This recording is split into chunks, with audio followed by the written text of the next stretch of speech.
All right, so one thing I do before every ride is I always check the tire pressure.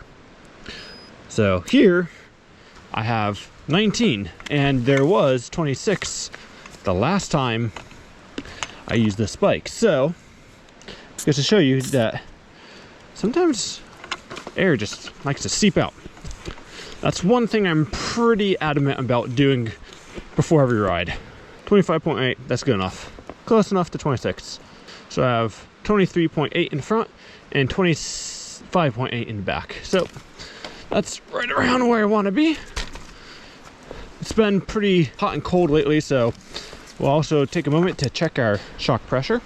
This should be around 210. Let's see how close we are to that mark. Shock pump says 200, which is exactly where we want to be, because anytime you attach shock pump, you lose a little air. So get back up to 210. This is something I don't do all the time. It's only when the temperatures are fluctuating, because like in the nights it's been like 30 degrees and right now it's about 60. So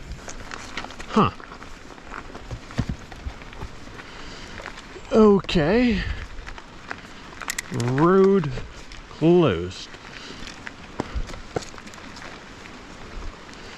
Closed to motor vehicles.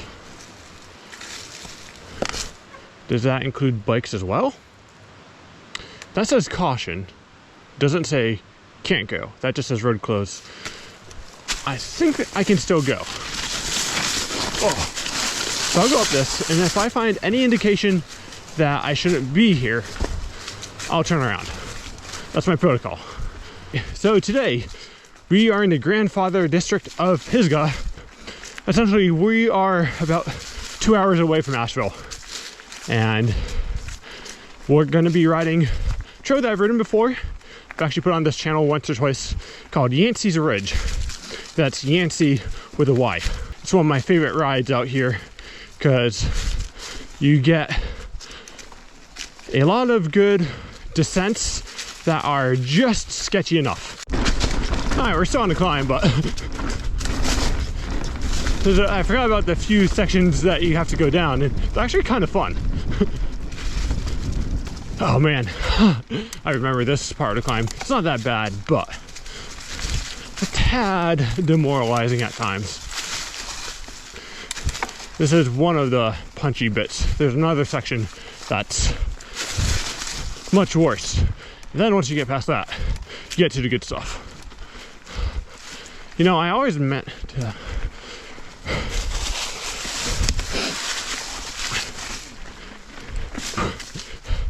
I always get so weirded out when I'm talking to myself out in the middle of woods and then come across people. So I love riding trail systems that are sparsely populated.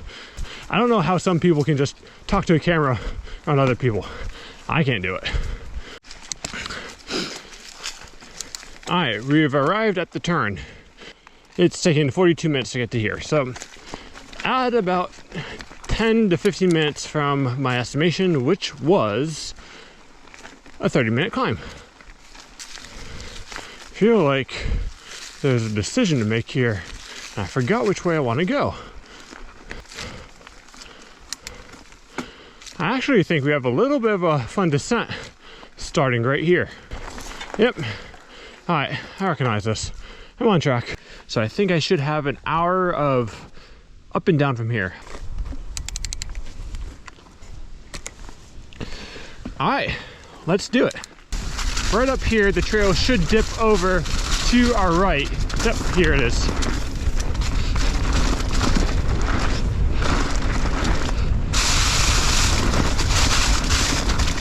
Last time I was doing this, I was on my 27.5 130 mil bike. So I have a lot more travel these days, so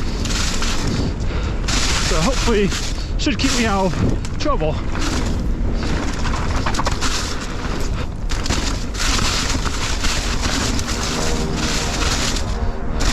Not to mention, when I worked with Luis, he got my suspension all dialed in, so it feels really good on this terrain.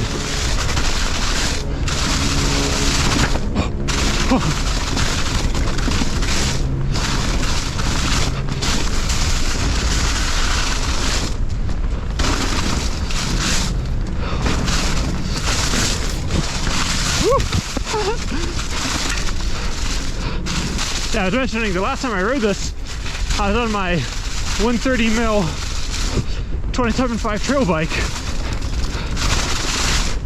Now I'm on a 170 mil 29er.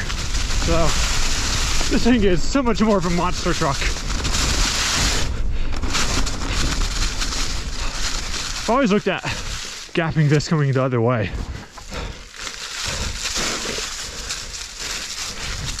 I don't know, can I? I think I could.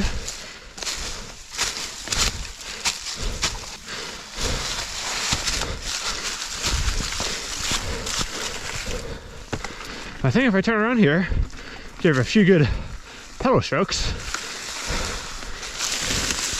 I can get it.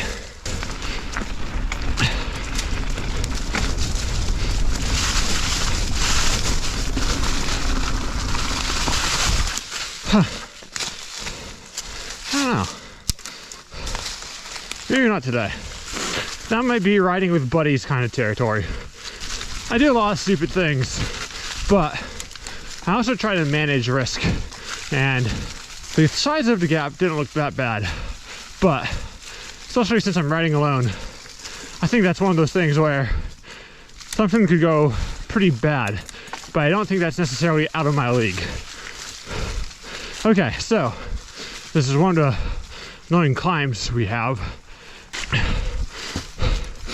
One thing I wish I was better at, planning and reaching out to some of my friends, because I do have a lot of people I know in this area, but this ride was a last minute decision.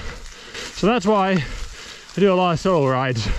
It's not because I'm antisocial, it's because of my lack of forethought and planning ahead.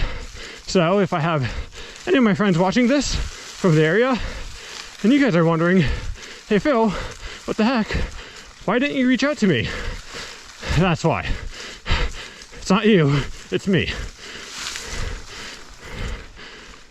Alright. This seems like the next descent.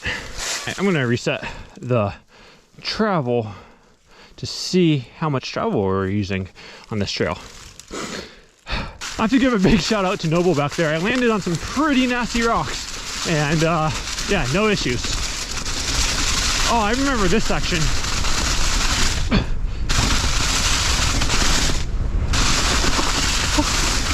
It just never was so leafy. Whew.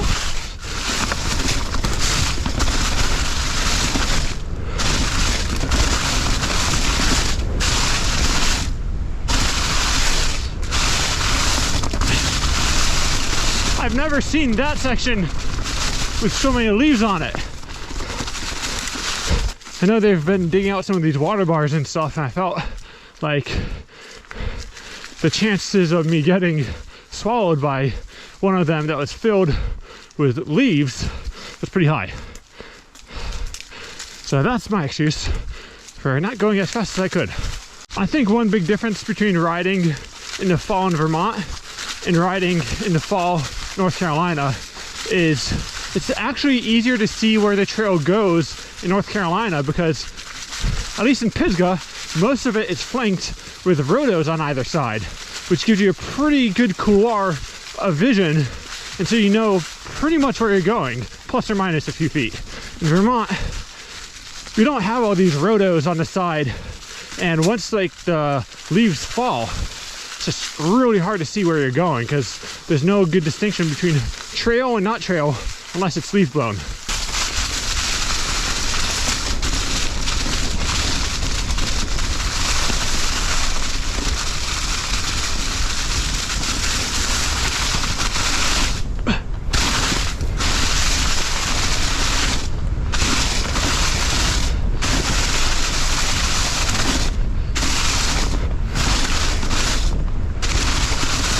Yep, I'm glad I took that seriously. It's not super steep, but just enough fun to make it worth it. I don't know if you guys caught that, but I just moved a stick out of the way with my foot. Especially in these areas of Pisgah where it's really hard to get tools in and do like a specific trail day. really helpful if everyone just does their part. Just remove a few branches here and there for the next people who come by. Like right here, I can just kick this off to the side, save somebody's derailleur potentially, and just keep chugging along. I think a lot of people take for granted how much maintenance actually has to get done to these trails. Alright, I'm 6 miles into the ride right now, and I think we're coming up on our next little descent right about here. Oh man, it's going to be so hard to see where the trail goes. So this is a spot where it's not flanked with rotos, and as you can see, it's a little bit more tricky to see where the trail's going. You can kind of tell where it goes, but it's much harder.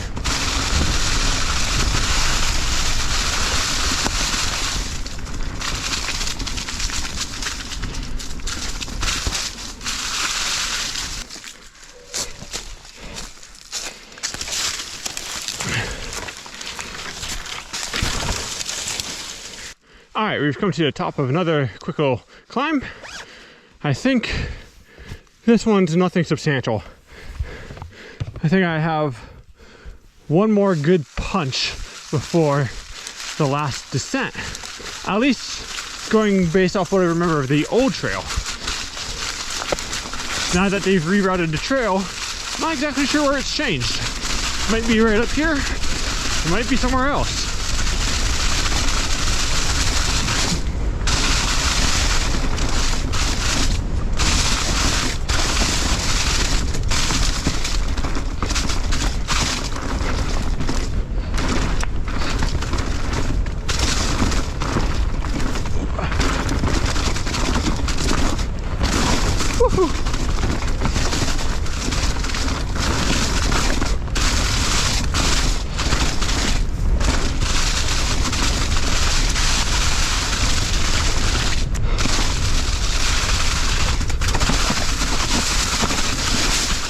The trail kind of splits right there, so there's two options.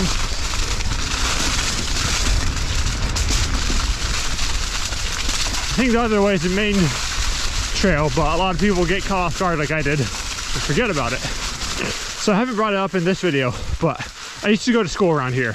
There's two schools around here. There's App State College in Boone, and then up the mountain, there's Leeds McRae College, which is a school I went to. And I got a scholarship to be part of the cycling team.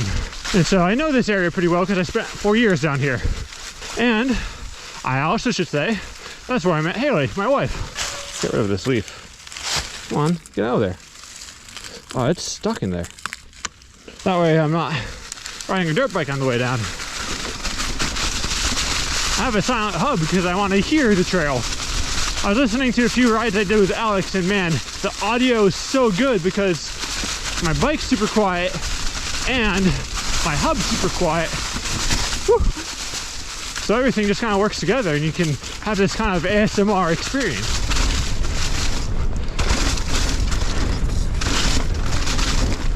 Oh yeah, this is good stuff.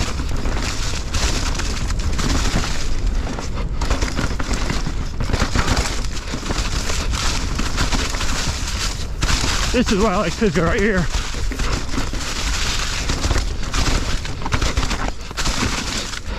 That turn always gets you.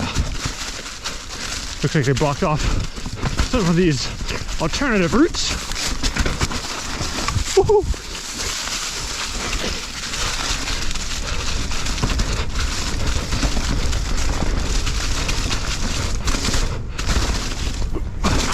Whoa! I think that used to be the trail right there.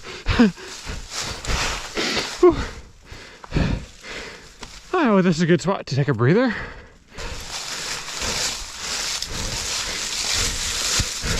Hopefully this gives you some like perception of how deep these ruts are, because my handlebars, they just barely get to like the 3/4 mark of some of these embankments.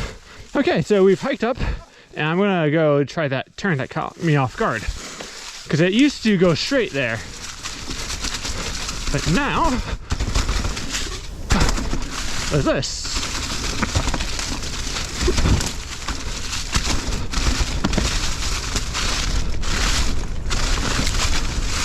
Okay, so this is new.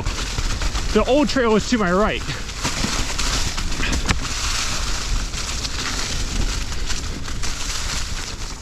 Yeah, that's the old trail right there. This right here is new. And this climb used to go through that, and it sucked. It really, really sucked.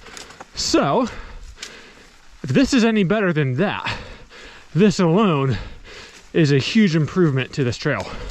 Okay, now we're back on the old climb.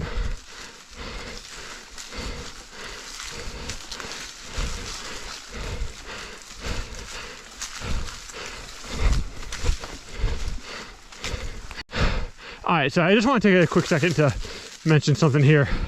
So the guy who built this trail had to get his excavator through this section, and I can't imagine how sketchy this is, because this is almost like a 35-degree angle right here. There's no real good spot to like position your excavator, and so I don't know exactly what he did. Definitely had to do something with a boom down there to stabilize himself, but I think you don't realize how gnarly the guys who operate the machines who build these trails are. That being said, the challenge for me is always to try to get up this high line. You know, people think I don't like climbing, and that is true. But that doesn't mean I don't like challenging myself with climbs from time to time in short doses. Short and techie, but give me like 3 minutes of that and I'm out. The main line is to the right. I'm gonna try to go to the high line. See how this goes.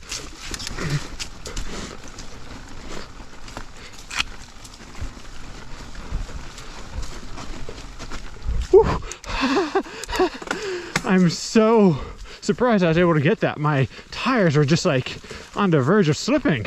You could hear them like start to lose grip. Wow. Okay. I'm pumped about that.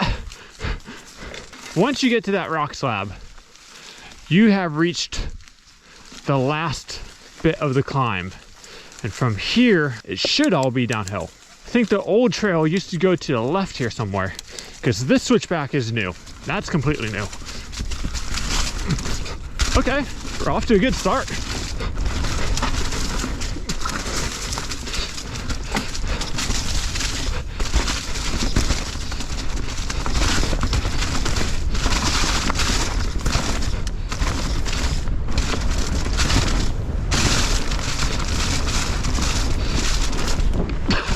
I should have doubled the second part. Woo-hoo.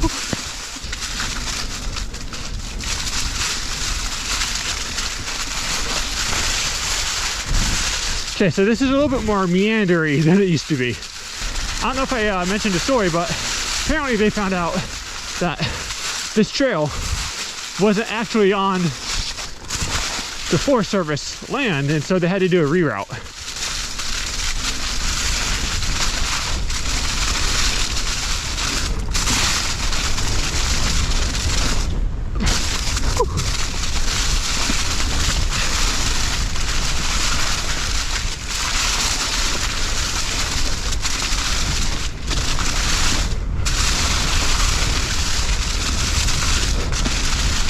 Okay, so this trail all the way down is completely new to me. Whew.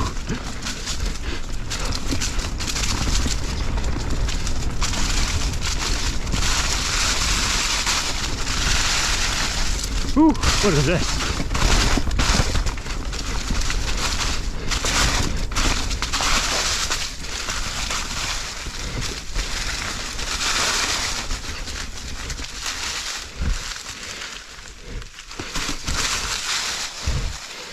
A high line option and a low line option. I'm just going to stop and point out, if someone gets frisky, there's a pretty sweet skinny that's completely doable going from one side of the gully to the other. So if anyone wants to do it, please tag me when you post a video. Anyway, let's keep going.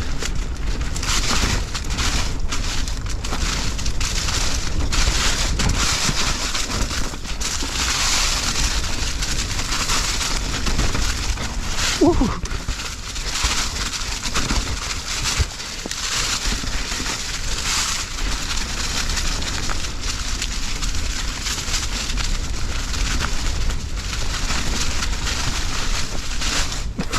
That's a really cool rock formation back there.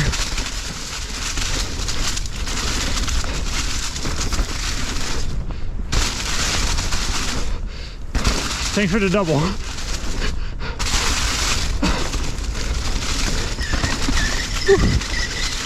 Hey, get out of there. Didn't ask for any sound effects.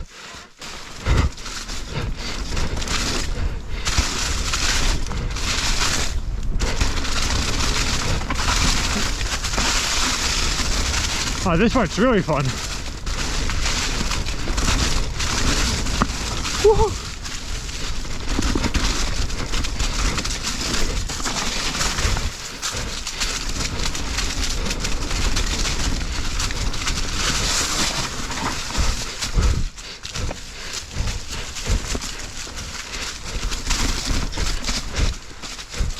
Whew. And it looks like that is the end. Well, been on a bike for about 2 hours.